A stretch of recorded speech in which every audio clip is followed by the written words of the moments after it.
Saludos a todas. Thank you very much. Thank you. And greetings to all member states represented here. We're going to get our next panel session underway. So I'd like to thank everybody for kindly taking their seats and making room so that we can get going in an orderly fashion. And obviously, I'm going to ask everybody to take their places. I'm going to hand over to Borthin Shakrun, who's head of lifelong learning policies at UNESCO. Mr. Shakrun, over to you. شكرا سيدتي الرئيسة. بسم الله الرحمن الرحيم. Thank you very much, Madam Chair. And God the Most Merciful, I wish to welcome everybody to this panel 4. And we're going to have all languages represented, Spanish, French, Arabic, English. Panels, and we have honorable speakers today. Let me first start by introducing Madame Kristina Persdotter, State Secretary at the Ministry of Education and Research, Sweden, who is joining us in person. My colleague, Mr. Srinivas Reddy, Branch Chief, International Labour Organization, ILO, is joining us online. We are missing Ms. Sarah Ruto, Chief Administrative Secretary, Ministry of Education in Kenya. Oh, you are here. Please join us. Thank you very much.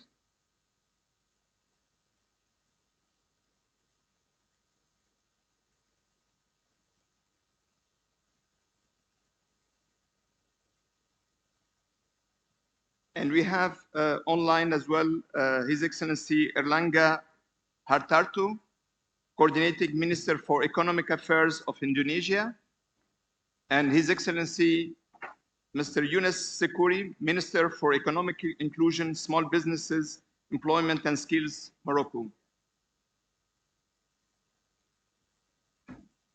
Permettez-moi de faire quelques... Allow me, first of all, to offer you a few words of introduction. At the time when we're holding this conference, the issue of the most vulnerable people, the economic situation is still uncertain, conflicts and supply chain disruptions are ongoing, and as a result, there are still a lot of uncertainty surrounding access to the labor market. And yet, there are factors that we know of that really are going to shape the future of work. Just to name a few, the digital transformation, the Industry 4.0, the transition to a green economy, demographics, and mobility. With all of these ongoing and recurring issues, everybody is aware of what's at stake. What professions will disappear? Which professions will be created? Where will people be working? Will we have shortages of labor force in some sectors? What kind of skills are going to be required?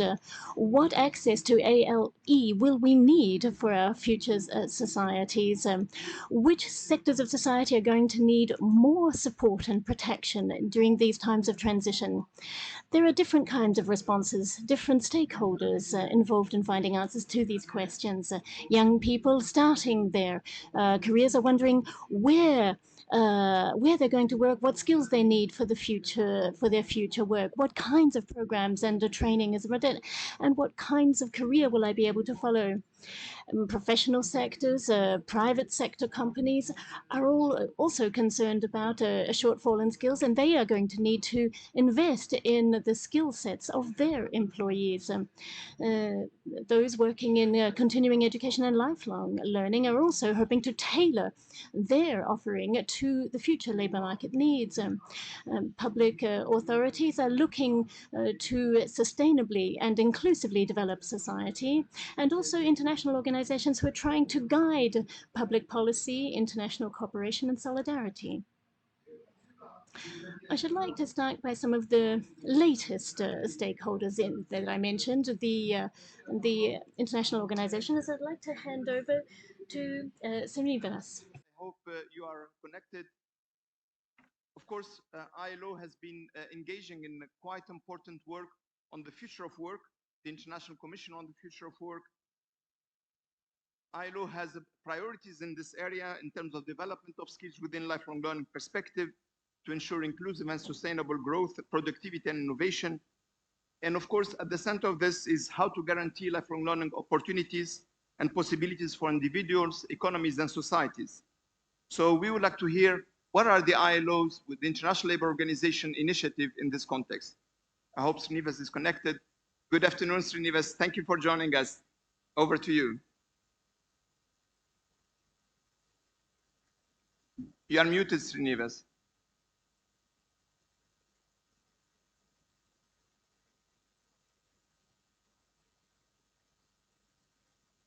We can't hear you. Can you hear me? Now we can hear you. Over to you. Thank you. Thank you so much, Borhin. Thank you very much for having me on this very important panel. First of all, I would like to congratulate the UNESCO Institute of Learning and the UNESCO team for taking up this very important and very topical topic for discussion. To prepare the adults for the future of work, the role of adult learning and education and work-based learning are very important. We have to not only prepare youth early for pursuit of decent jobs, but also support all women and men continuously for multiple transitions in the labor market, as people have to undertake multiple transitions, change many jobs due to profound changes that we are experiencing in the labor market, owing to technological changes, digital transformation, and green transformation, etc. So, but how do we provide access to people? This has to be done on the principle of social justice to address the needs of the most vulnerable. Today, we are living in increasingly divided societies. COVID-19 and multiple crises have exposed inequality, exclusion, and marginalization. Unequal access to education and skills development opportunities would perpetuate inequality and in a way that will be felt far into the future. We are also facing the heightened level of uncertainty. In most countries, regardless of their stages of development, the ongoing social and economic transformation continue to raise a key question, as you already covered this important question: what will be the jobs of the future and what skills they require? This simple but fundamental question reflects the mismatch between jobs, skills, and people aspirations. Today, 207 million people are unable to find employment opportunities. At the same time, 69% of employers are struggling to find skilled workers they need for wages that they're willing to and able to pay. Moreover, more than 1 out of 5 youth are not in employment, education, or training. The gap between jobs, skills, and people's aspirations is one of the major barriers to accessing decent work. Adult learning and education play a very key and important role in bridging this gap. So let me now go straight to the question on the priority issue. Addressing this critical issue of priorities, in December 2021, the ILO member states and the employers and workers organizations from 187 member states gathered at the International Labour Conference and engaged in a 2 week discussion on skills and lifelong learning to set the priorities for the ILO for the foreseeable future. The conference has concluded and identified 22 key elements of effective skills and lifelong learning system. These elements provide actionable building principles. Let me just highlight 3 of the 22 key elements identified by the conference. Firstly, there is a very strong need to develop a coherent skills development and lifelong learning strategy that coordinates very importantly, policies and programs and strategies relating to economic, fiscal, education, and employment. And these policies need to be developed through a process of social dialogue involving the key labor market players, which is the employers and workers organizations, in addition to all key government agencies, the education players, and civil society, followed by a robust governance structure for developing the education and lifelong learning and skills development policies. Secondly, the importance of promoting access to lifelong learning. This is a very, very important topic. How can we really promote universal access to skills and lifelong learning?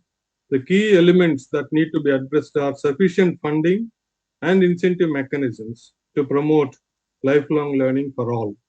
And thirdly, providing flexible learning options are also a very important priority to ensure equitable access to skills development, especially by the vulnerable populations.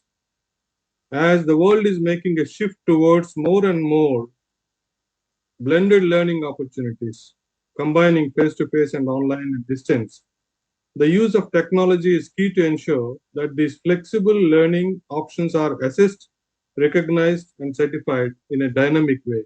So, how can we ensure the public policy? There is a very clear gap in public policy in terms of capturing the competencies and skills acquired by the people on a continuum basis after they complete the initial education.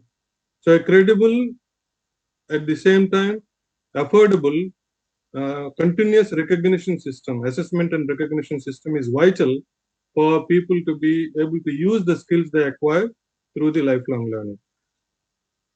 Regarding the issues relating to the possibility to address individual and societal aspirations, in order to guarantee that lifelong learning offers possibility to address individual and societal aspirations, there are some important actions that need to be considered. Firstly, development of labor market information system and support for skills needs anticipation that will assist the member states in anticipating the skills required for the changing labor market situations. I would like to place for your consideration, when we are talking about changing labor market, skills for the new economies like digital, green, and care economies are very important to see. In addition to the priority sectors, economic sectors that a country want to champion, what are the new opportunities that the new economies are offering in digital, green, and care economies, and then prepare people. So increasing investments in preparing people, in developing their capacities is very, very important. Secondly, leveraging the digitalization of skills development, adult and lifelong learning, including the technical and vocational education training system, is another important element to scale up the skills delivery. By utilizing appropriately blended learning opportunities, more can be done with the same amount of resources done well. We need to really take into account that digitalization should not leave a lot of people behind. So the access to digital equipment, materials, tools, similarly also access to bandwidth, in some cases electricity, uninterrupted electricity, basic equipment like a laptop and other elements have to be really provided for all, really, really leaving no one behind. Finally, we need to also harness workplaces as learning places. It's very important that we need to provide opportunities for people to learn wherever and whenever and in whatever fashion they like. So the more we prepare workplaces as learning places through, for example, apprenticeships for young adults and also adult workers can be a game changer. We have seen numerous examples of young adults making successful career changes through adult apprenticeship programs. Among all sizes of enterprises, there is particularly a strong need to support small and micro enterprises and informal businesses in their skilling and reskilling efforts, because still it is a reality. Hundreds of millions of people work in informal economy in several parts of the world. So how do we take care of the needs of the informal economy unless we really support the small and medium enterprises in those areas? And not last but not the least, there is a strong need to strengthen career development support systems, including career guidance for people to make successful transitions, either school to work transition or job to job transitions. A continuous career guidance system is embedded, has to be embedded in the adult learning and education systems. So, in conclusion, I would like to submit to the conference that adult learning and education are critical for human centered recovery that is inclusive, resilient, and sustainable. And from the ILO side, we stand ready to partner. We are already having excellent collaboration and partnership with UNESCO, and ILO would be very happy to continue the collaboration. Thank you very much, Borhin. Thank you very much, Srinivas, for this very insightful presentation. Let me ask again, colleagues who are connected with us and would like to ask questions, please put them in the Q&A box. And of course, we will try to respond to those questions. And at the end of the session, the chairperson will indicate which question will be taken forward. Let me move to the next speakers. And j'espère que... And I do hope that His Excellent Mr. Yunus Sekuri is with us online. Yes, here I am. Very good. Thank you, and welcome. We're looking forward to hearing also. We've just heard from Sivinas Reddy from the ILO, and he was talking about these 22 key elements that the colleagues from the ILO were proposing. So as to try to identify the needs and to come up with solutions when it comes to lifelong learning, skills development. But it does seem to be a very, very complex reform to roll out. He also focused on the need for access to competencies for the future of work. And Morocco has been very engaged in this process as well. And what we'd like to hear from you is what kinds of recent developments have there been in Morocco in this field, and what are the keys that will actually assist you in boosting creativity and innovation in this field, particularly in the shift towards the green economy? Over to you, sir. Merci beaucoup. Thank you very much. To begin with, I must say that I really regret that I could not join you in person because a few days ago I was tested positive for COVID-19. And so I'm self isolating, and my staff from the ministry is on the spot. I wasn't able to join you in person, but I'm delighted that I can nevertheless address you via Zoom. And indeed, I heard what the previous speaker said. I was, in fact, in Geneva last week in order to participate in the work of the ILO. Let me make a distinction between two aspects. Now, when you are at a decision-making level of the government, you have to simplify. Otherwise, you can't generate difference. You can't make a difference, and you can't manage to achieve progress. So, insofar as Morocco is concerned, what is important for us is to position the issue in such a way as to develop what we call a common strategy. This is something that takes into consideration the complexity of various issues relating to adult education that is well known thanks to the work of UNESCO and thanks to the work of experts. And so what we really need to do is to choose the right trajectories, the right circuits in order to implement the best policies that will really change things. So, a vocational training, which is really at the heart of the transformation of adult education, that's crucial. But the second point, of course, is innovation, and both are very important. For the first, I would say that Morocco has made many substantial efforts in the domain of vocational training, of vocational education.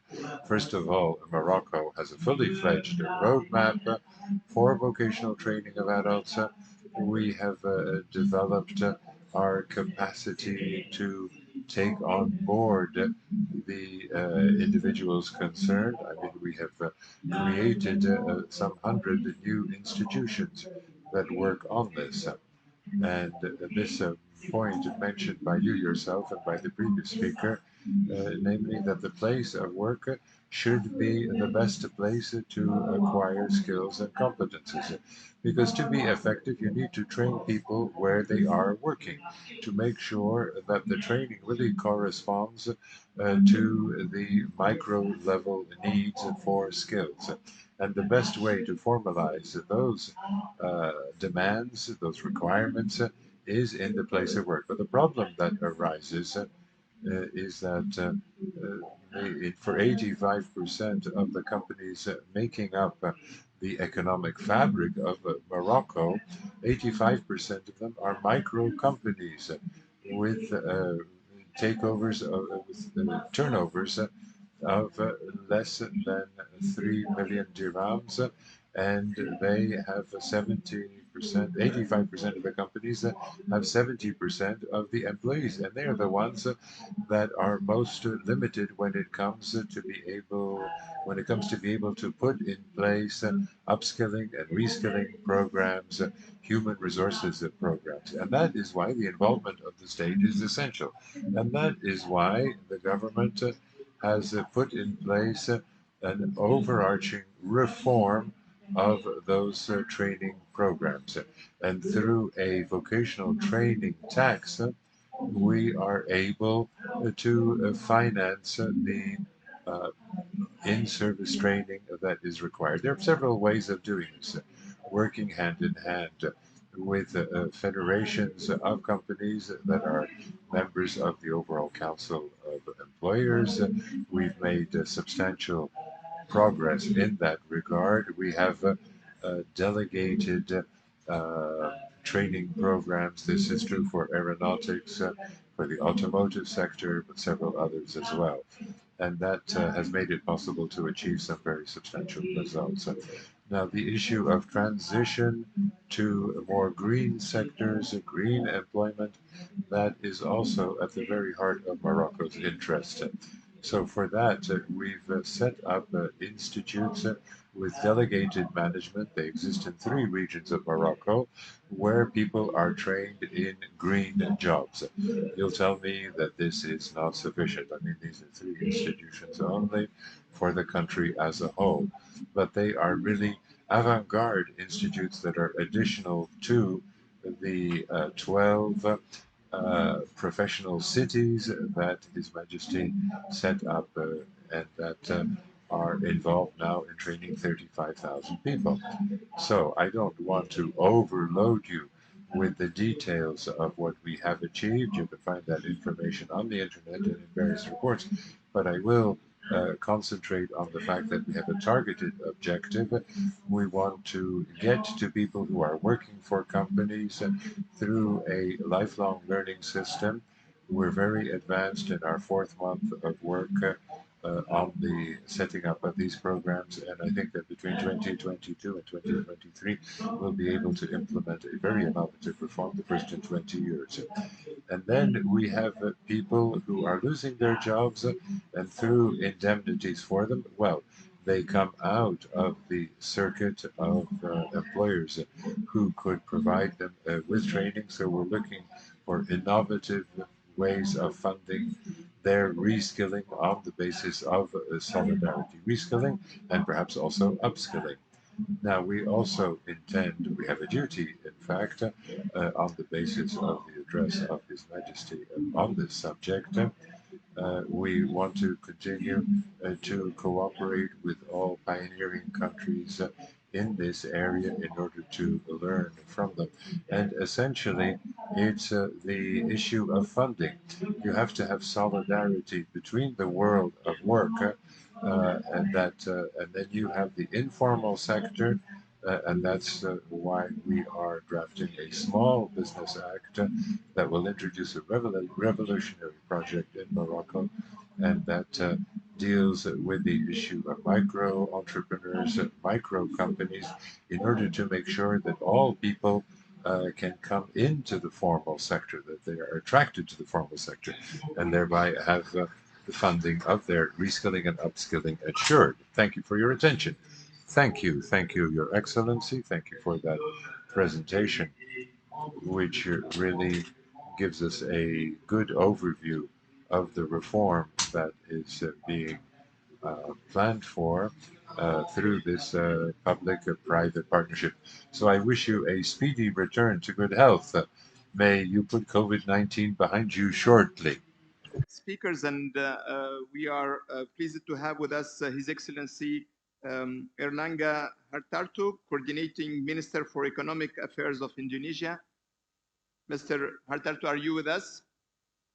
Yes. Excellent. Thank you very much. And I hope all colleagues in Jakarta are well. And we know that this year Indonesia is the chair of the G20, and we know how much the country has set as a priority the solidarity and international cooperation in its agenda. And we would like to thank you for that.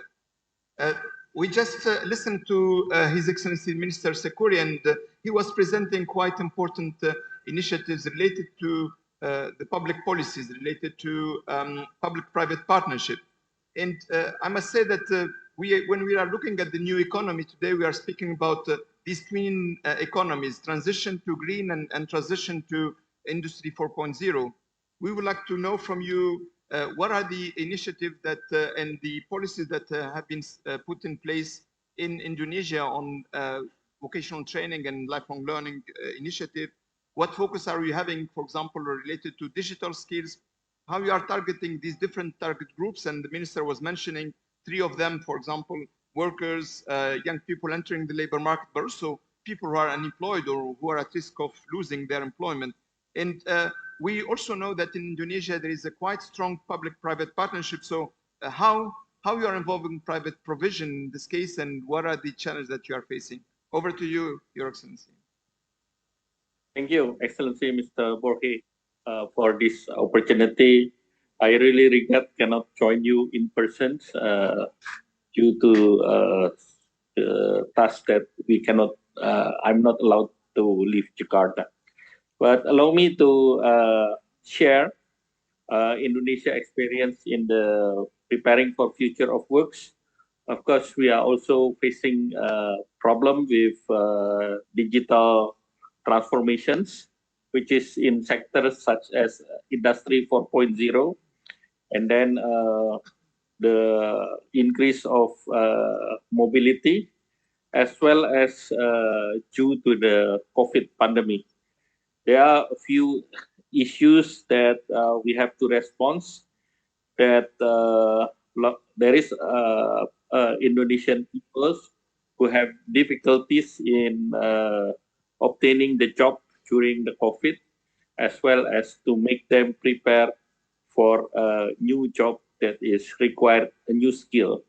So basically, what the government do is to create a new program that we call the program that is digital program from G to P, from government to the people.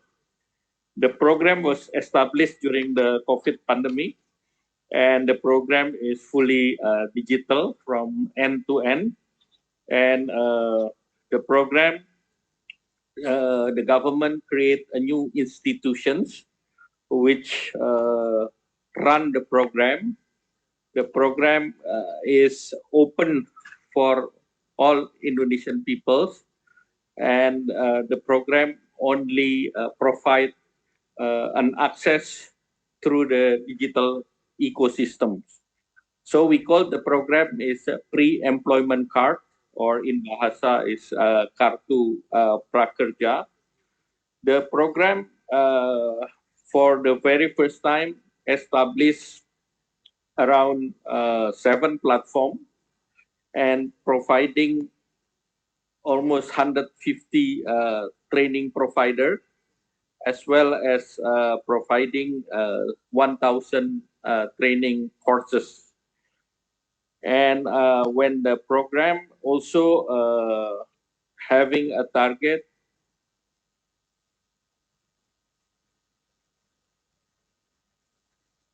Sorry, we lost you, Your Excellency. I think there is an issue with the microphone. Can you try again?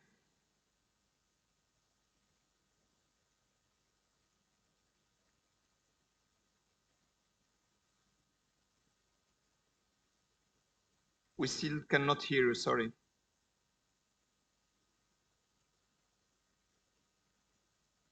Sorry, sir, we still cannot hear you. We cannot hear you. Can you check your mic, please?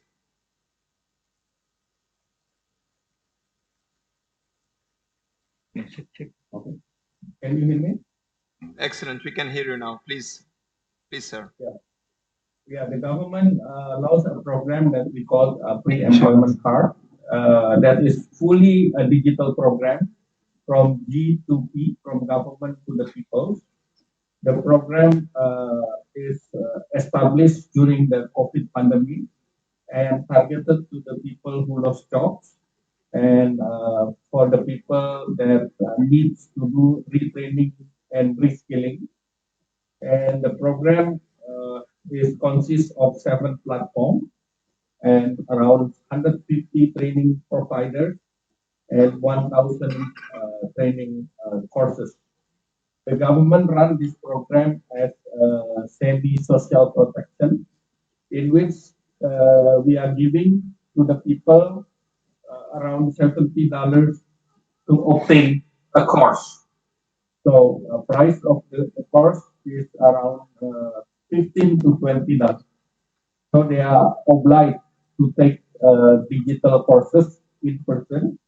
Once they get 1 or 2 digital course, they are eligible to get a social protection, social program, in which equivalent to $40 per month.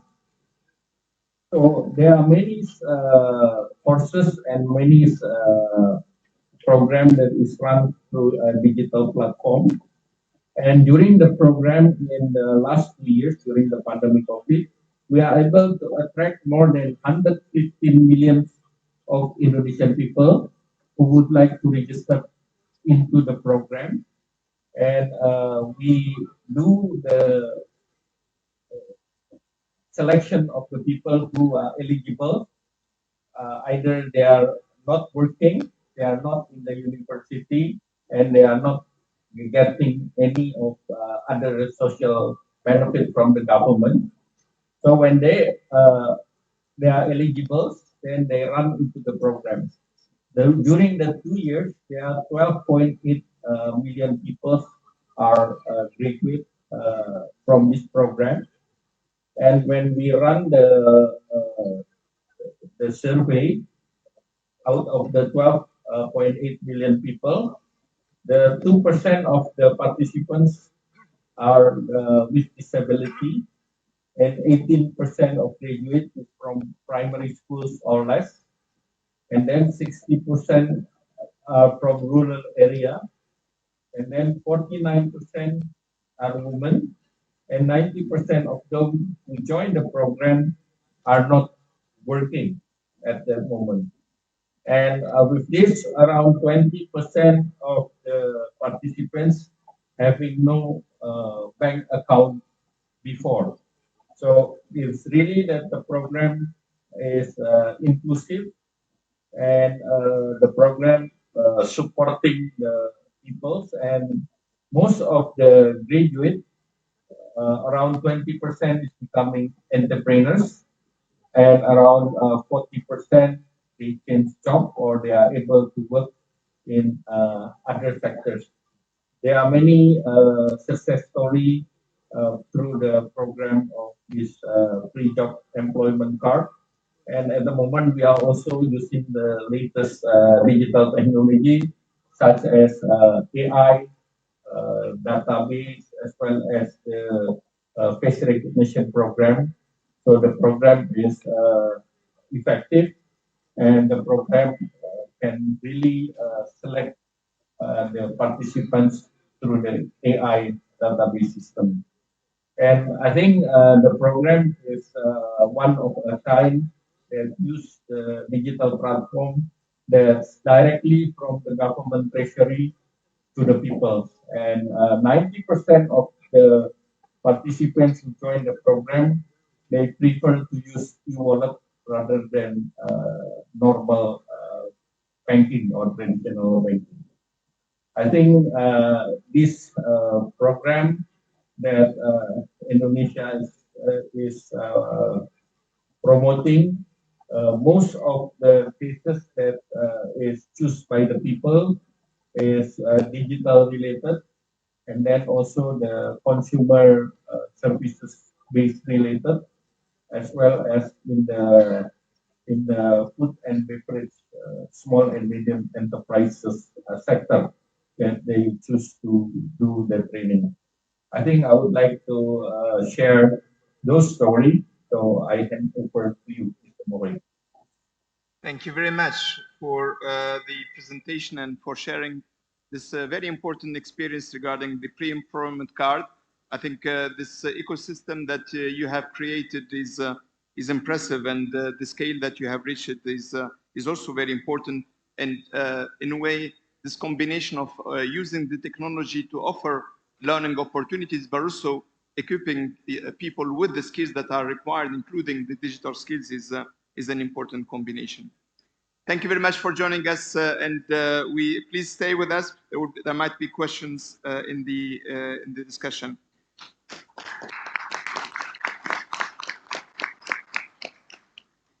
Let me now move to Ms. Sarah Ruto, Chief Administrative Secretary, Ministry of Education in Kenya. We just heard about this pre-employment card. It reminds me the M-Pesa, and Kenya has been the country that has promoted M-Pesa and has lifted from poverty millions of people through these investments. But today we are not speaking about M-Pesa, we are speaking about another important initiative that the Kenyan government has been putting in place, a reform of curricula and reform of qualification system to establish a competency-based framework, and also to offer lifelong learning opportunities leveraging the competency-based framework. I think one of the issue that came also from Minister Sekuri is the economic fabric. We tend to speak about the private sector and the economy as if it is homogeneous, but in reality, we have advanced economy, we have digital economy, we have informal economy, and we have SMEs and small and medium enterprises, self-entrepreneurs. And this is important that we take lifelong learning perspective in this discussion and look at the workplace in this perspective. And we would like to hear from you how you are responding in particular to the informal economy, how the competency-based framework and the qualification framework can support people who are in informal economy to leverage the potential of lifelong learning and to get equipped with the right skills to thrive in the labor market and in life more broadly. Over to you. Thank you very much, Chairperson, and for giving Kenya this opportunity to share what we are doing. Indeed, in Kenya at the moment, we are in our third major educational transition since we got our independence in the 1960s. And it has ushered in a competency-based approach, but it is also a reform that is happening within a lifelong-based perspective, because we all know what SDG 4 tells us, urges us to do. And many aspects in the SDG 4 have always been with us. Since we got our independence, we have been about seeking quality, seeking equity, but now it has brought in lifelong-based education. And so we think there are certain lessons in the competency-based reforms that we are seeing that could provide energy, could provide a new outlook as we are thinking about lifelong learning. So what are these? And let me just give a few examples. The first thing that has happened within the major reform that we are seeing is the conceptualization. And visioning is very important. We are now conceptualizing education as starting from the early years education and continuing throughout the life journey. So we are de-emphasizing talking about our structure of education as 844, but more thinking about it as a life journey, a journey that begins early. In fact, one of the terms we are now using is from the womb to the tomb. And we have also come up with certain competencies, certain things that we are stressing in the education that will help us in this lifelong journey. So one of the 7 competencies in the competency-based approach is learning to learn. And so we are saying, as a child, you must make space to learn. And it is a competence not just for children, but also for their teachers. So even in the teacher training institutions, of the 9 competencies teacher trainees are going through, are embracing, a key one is learning to learn, and many others, citizenship. And these are not unique to us, because after all, formal education is not unique to Kenya, and we have borrowed a lot from the international community. So we think that this early socialization is important, because if someone, as previous speakers have said, thinks that learning stops, then you sit back. But when you socialize early and put in these practices, hopefully they will be with our children, and that they might be better adults than we are, and have a better approach to learning than we have. Secondly, we have also brought in certain competencies through the subjects of focus that will support children as they grow and also become adults to learn. And one of them is Indigenous learning, Indigenous languages. For a long time, our policies make space for Indigenous languages, but we have not really brought it to the curriculum. Today, in fact, as of September, we are admitting our first teacher trainees who are doing diploma in secondary education, and they are going to focus in Indigenous languages. They will select which Indigenous language. They will be trained. So adult programs will no longer be lonely, because it is mainly in adult programs that we were talking that, let learners, adults be supported in their languages. Now we have brought it also to other forms of learning. The other example that I'd like to give, which is very important for us, is that we have defined and articulated spaces also for parents as adults to come in. So the formal curriculum is making space for parents to be part of that curriculum. So critical pillars in our competence in our reforms today are parental empowerment and engagement is a key pillar of education, value-based education, community service and learning. And by making space for parents, we are urging them to come, and they grumble a lot. Many parents will say, why are you making us come? But we want to encourage parents to also support their children, to also retain that curiosity of learning. So an example of primary 2 topic that we have is that children are told together with your guardian, and we stress this to the children, because parents always say learning is for school, but we are telling them together with your guardian, go and observe the sky. And the parents complain a lot about such a simple thing. Does it need literacy to do such a thing? Observe with your child what you're seeing in the sky? It doesn't. But I think some adults have lost the curiosity to learn, and we are inviting them back through certain aspects in the formal curriculum, and asking them to please be willing learners. That's the thing we are finding very difficult in the competency-based approach, where adults have, don't want to be part of the learning process. I could give other examples where we are giving more clarity. So what is the vision, so that I can answer your question more clearly?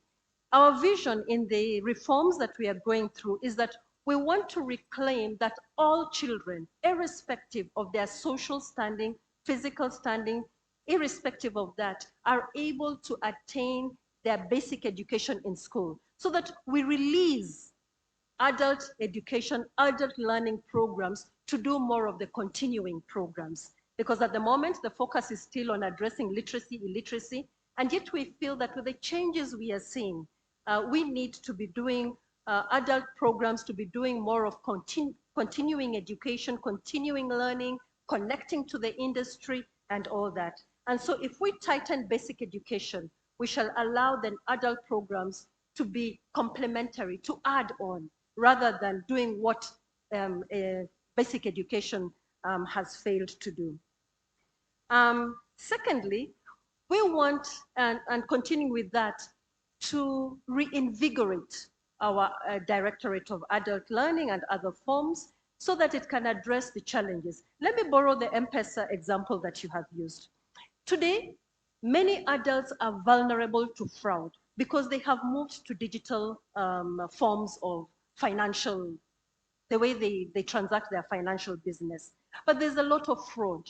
And so it is important that now our digital literacy, digital financial literacy moves from incidental, which has been the main thing, to a more non-formal format, structured learning, where people learn a little bit more about how to use this M-Pesa format, but in a safe way that doesn't put you and your money in danger.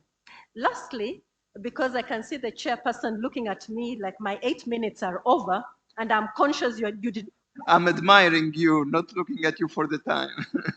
Getting inspired by what you are saying, please. I will just conclude by stating that the reforms that we are seeing need a sector-wide government approach. So one of the things that we have come up with is an authority known as the Kenya National Qualifications Authority. And one of the things it has come up with is recognition of prior knowledge, that everybody, because they are able to learn throughout and learn in different formats, it is important to have systems of recognizing what they have learned and putting it in a structure and a format that makes sense for the business, for the industry.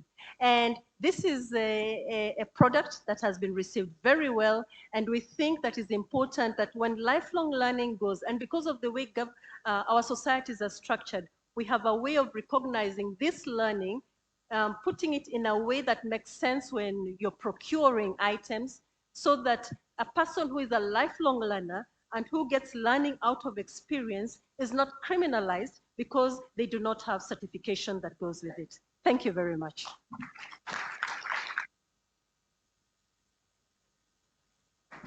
Thank you very much, Ms. Sarah Ruto.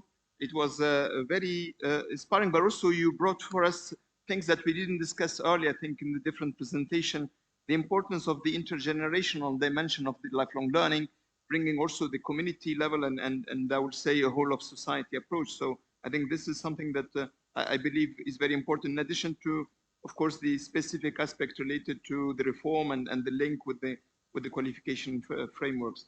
I would like now to move to Ms. Christina Persdotter, State Secretary at the Ministry of Education and Research, Sweden.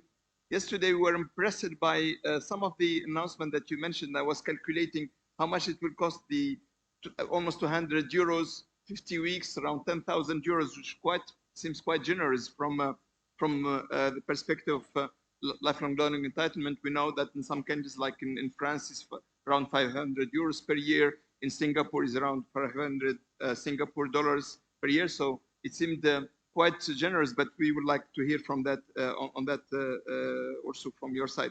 But maybe just to put some background, in January 2022, the Swedish government decided on a historical transition package to improve flexibility, adaptability, and security in the labor market. And I think Sarah, by ending, was referring to the sector-wide approach, but it seems that from the Swedish perspective is more a whole of society approach, involving, of course, public sector, but also social partners, educational stakeholders. And in a way, the objective is, I think, is something that comes in our discussion quite clear, is how we can set up flexible learning pathways that can support individuals in their transition from one job to another, from learning to job, from job to learning. And this flexibility, will, of course, is a critical one. And in a way, it relates also to what the Futures of Education report yesterday was mentioned on how we are able to connect these learning spaces.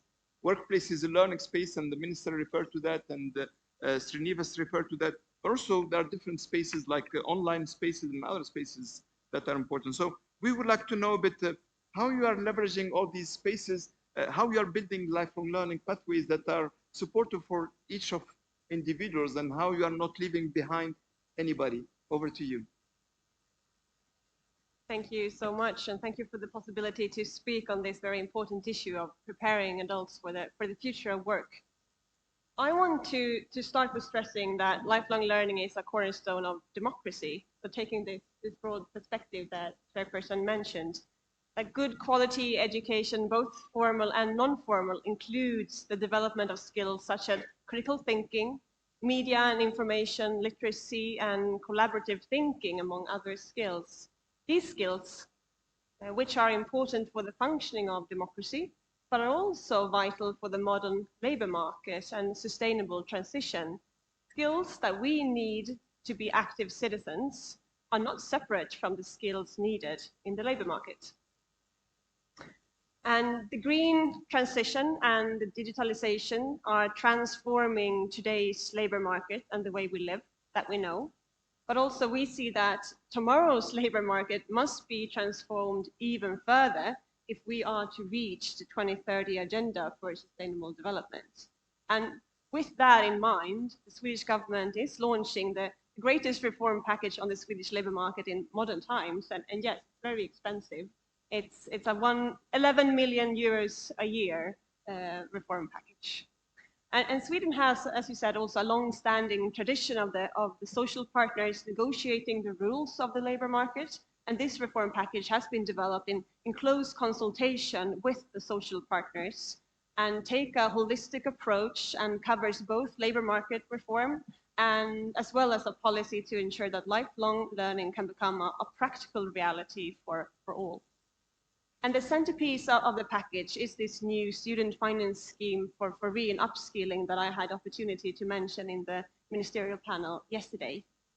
And the scheme ensures that individuals who are in the middle of their lives, as I said, with children and mortgages, they will now be in a much greater position to take time off work in order to re or upskill or even to change their careers entirely.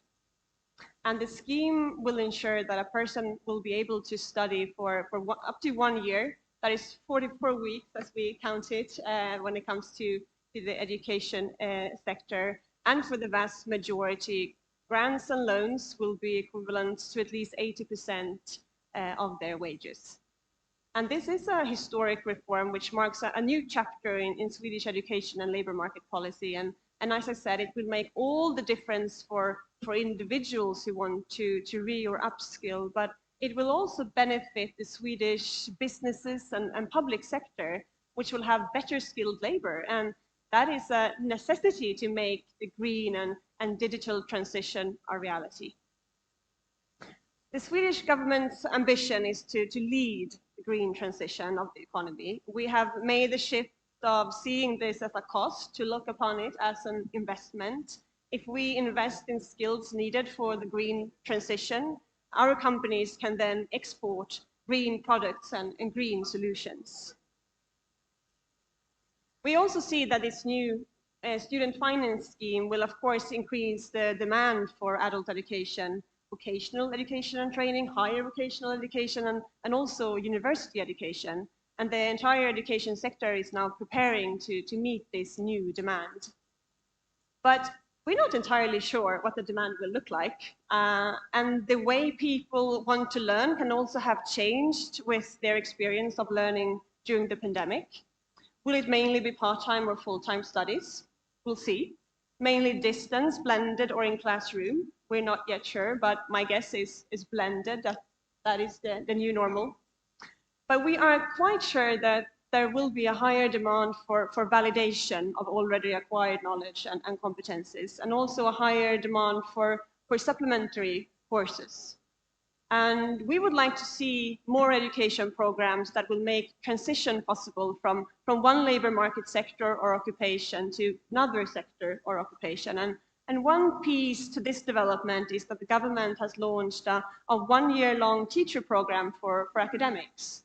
So in 1 year, an academically educated person can make use of their prior knowledge and skills, supplement with a 1-year-long teacher program, and then enter the teaching profession.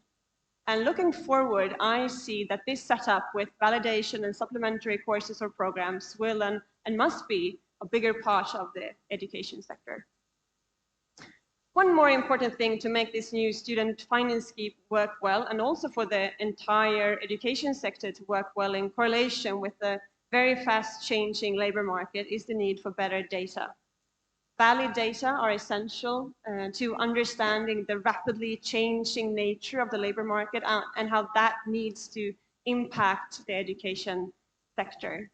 The government is therefore tasked not as many as 9 government agencies to develop a digital infrastructure for lifelong learning. And the task is to make sure that data from the education sector and data from the labor market sector can work together. For example, when we collect data about competences in the education sector and in the labor market, we need to mean the same thing. And I see that the issues of taxonomy and data will be of great interest to us all. The government, of course, need to monitor and evaluate the scheme going forward. And one thing that worries is that I see the risk that already well-educated will use this new student finance scheme to a larger extent than the less well-educated on the labor market, and that the education gap will grow wider. And to counter this, very close collaboration with the social partner is one of the most important strategies. But we also need to have focus that we don't leave anyone behind now we present this new reform. I would also like to stress the democratic impetus of the reform. More education at more instances during the course of a career is not only beneficial from a professional point of view, but an absolute good on a personal and societal level. An educated populace is a necessity and a vital part of a functional democracy. And in that regard, a new student finance scheme is a reform for greater personal freedom, well-being, and health. And as was pointed out in the ministerial panel yesterday, there is a clear correlation, of course, between health and education. And lifelong opportunities like this positively influence individuals' health and well-being, as it also allows changing a job that you might not be happy with. I want to end with stressing the importance of UNESCO as a global convener. When we meet and share our experience, we can put the right to education in practice, regardless of our different national contexts. Our goals and many of our challenges are, of course, the same, and not least the climate change. So let's work together to also overcome them together. Thank you.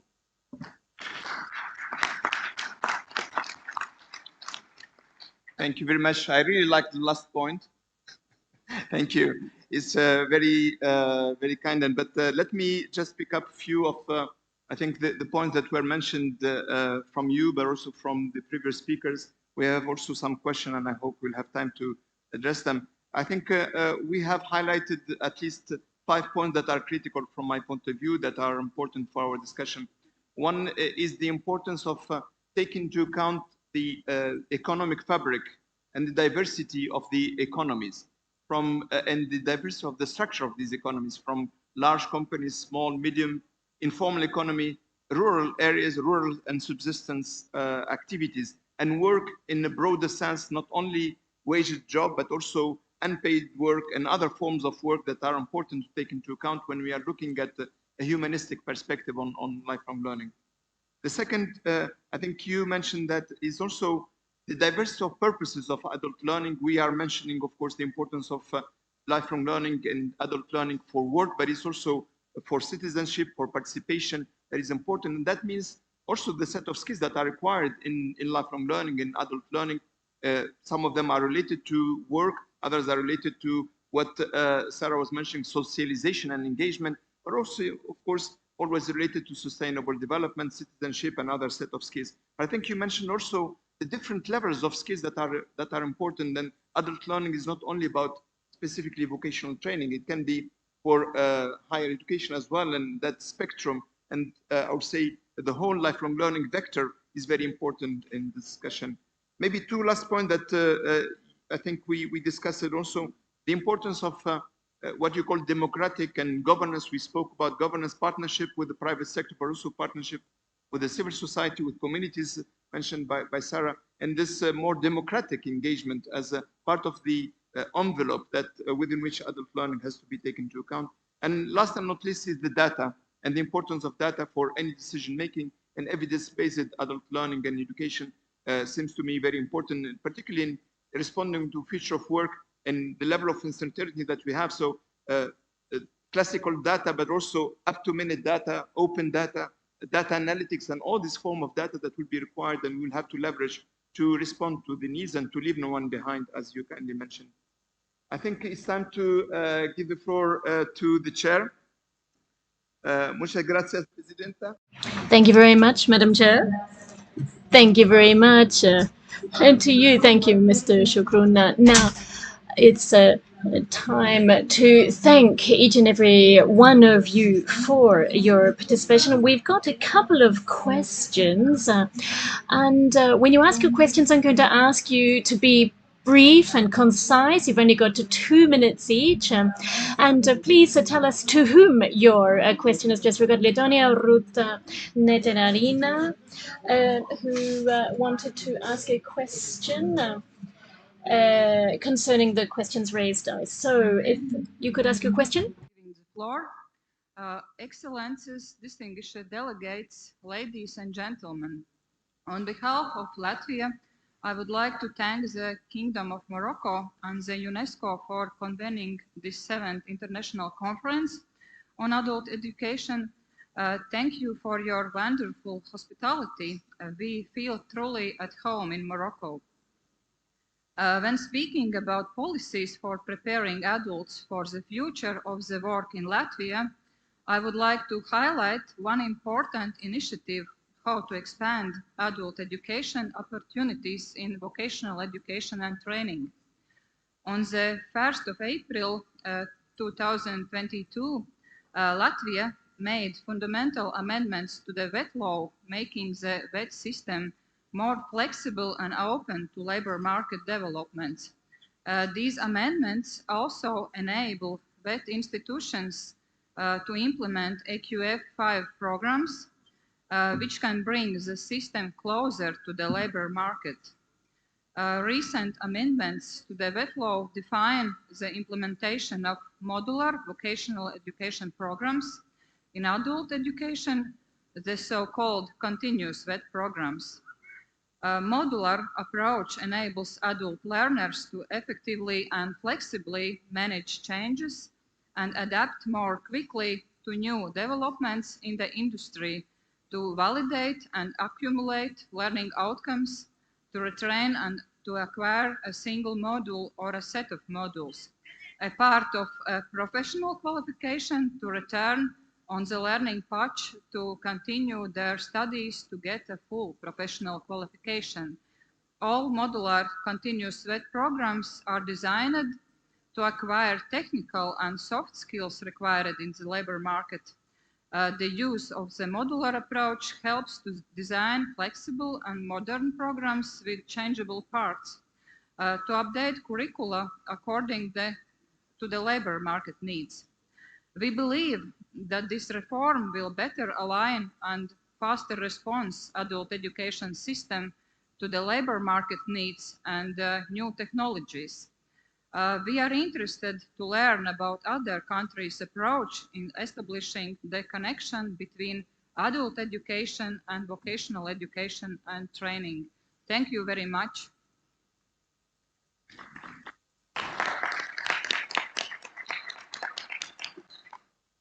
Gracias. Thank you very much for your contribution. Now I'd like to invite the Executive Director of the Council of Ministers of Education of Canada, Ms. Chantal Leclerc, to give us her contributional question. Over to you.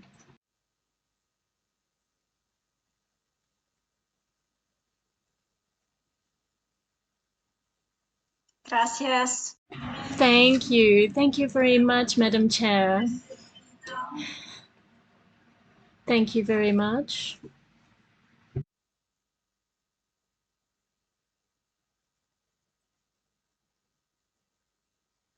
Désolé. Forgive me, I appear to have a technical issue. I hope you can hear me now. Très bien.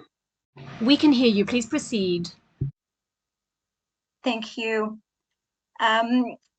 Votre Excellence. Excellencies, dear delegates, I wanted to thank the Kingdom of Morocco for its hospitality with this 7th International Conference on ALE, as well as the Lifelong Learning Institute of UNESCO for the opportunity to come together as the international community around this very, very important issue. I wanted to thank the members of the panel for all of the experience and perspectives that they shared. Canadian delegation. And in Canada, adult learning is embedded within a holistic, lifelong, and life-wide learning culture that recognizes and promotes the continuum of learning through formal, non-formal, and informal processes.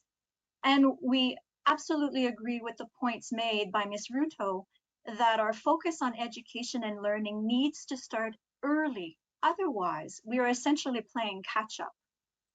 The current context of rapid economic, societal, and technological transformation requires an improved alignment of adult education programs with labor market needs. And in Canada, we also recognize the need to incorporate a more intentional and expanded priority on indigenizing and decolonizing lifelong and adult learning by working in partnership with Indigenous peoples in our efforts to prepare adults for the future of work and by encouraging Indigenous-led initiatives.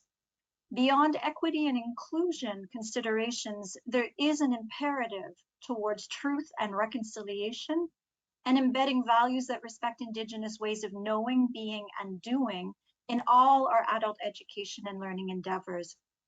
I'd like to share just a few examples of how governments in Canada are working to improve transitions to in-demand occupations.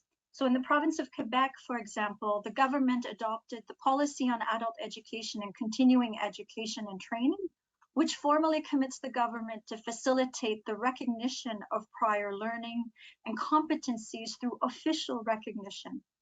A host of measures have been implemented across various institutional levels in that province and actors to facilitate this recognition process and accelerate and enhance work transitions. The provinces of Saskatchewan and Manitoba have developed pathways from adult basic education towards specific job training through either combined programming or tailored financial and other supports. These provinces are updating their essential skills frameworks in alignment with the Government of Canada's 2021 Skills for Success model that outlines 9 skills that employers are looking for to enhance coordination and transitions for adult learners into further academic and employment pursuits. Through the Council of Ministers of Education Canada, all ministries of education in our country have adopted the Global Competencies Framework that outlines 6 essential competencies that build on a strong foundation of literacy and numeracy for all learners, and that they must acquire and develop throughout all life stages. And finally, government agencies, nonprofit organizations, and academic and vocational institutions across the country have set up information resources and career employability advising services to improve pathways and to remove information and accessibility barriers. These services are designed to inform and guide prospective and current learners to pursuing high demand skills training programs. So these efforts align not only with government's desire to expand adult learning opportunities and align them with employment-driven considerations, but also with adult learners' motivations to pursue these same opportunities.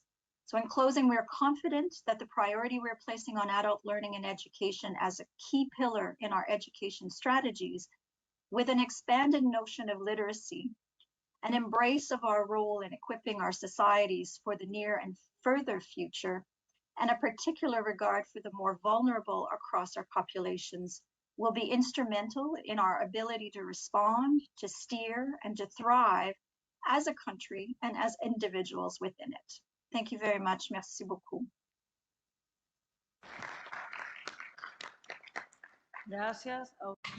Thank you very much to you, and thank you to everyone who made those questions. Thank you. That was a very timely round of questions. Now that brings us to the end of this session. I wanted to thank our panelists and to thank everybody for respecting the time limits. So this brings us to the end of this fourth panel.